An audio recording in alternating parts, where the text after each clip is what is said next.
కులాలకు అతీతంగా ప్రతి ఒక్కళ్ళు భగవంతుడికి దగ్గర కావాలి. అలాగే వేలు లక్షలు ఖర్చు పెట్టుకోకుండా భగవద్ అనుగ్రహంతో వాళ్ళ సమస్యల నుంచి బయటపడాలి అని మన ఛానల్లో ఎన్నో పూజలు స్తోత్రాలు అవన్నీ చెప్తూ ఉంటాం. అవన్నీ చేసి లబ్ధి పొందిన వాళ్ళు వేలల్లో ఉన్నారు.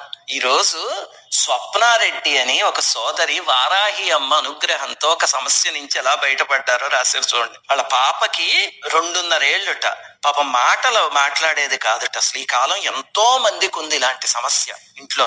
అయితే ఈవిడ ఆఫీస్కి వెళ్లి ఉద్యోగం చేసేవారట. మన వారాహి నవరాత్రులు చేయాలి అని తీవ్రమైన కోరిక కలిగిందిట. కానీ రాత్రి ఇంటికి వచ్చేసరికి 8:30 అలా అయిపోయేది రోజును. 2 పడవల మీద నడవడం చాలా కష్టం కదా. ఇటువంటి స్త్రీమూర్తులు ఎందరో ఉన్నారు, వాళ్ళందరికీ నమస్కారం.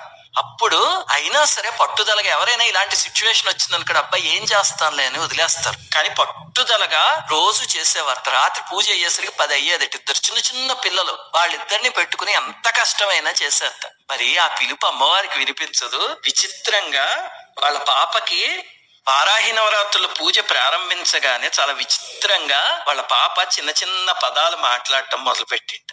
అప్పుడు సప్త శనివారం వ్రతం చేయడం మొదలు పెడితే 2వ వారం వచ్చేసరికి పలకడం స్టార్ట్ చేసిందండి.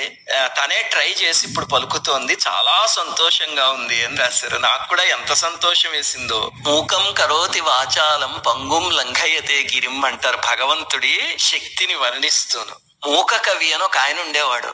ఆయన పుట్టుకతో మూగవాడు. అయితే అమ్మవారు తన కారుణ్యంతో అతనికి మాటలు తీసుకొస్తే ఆ తరువాత ఆయన మూక పంచశతి అని అమ్మవారి మీద 500 శ్లోకాలు రాశారు. మహాశక్తిమంతమైన కావ్యం అది. అలాగా అమ్మవారి దయ వల్ల ఎందరికో మాటలు వచ్చాయి. ఈ కాలంలో ఇటువంటి సమస్యలు పెరిగిపోయాయి కదా.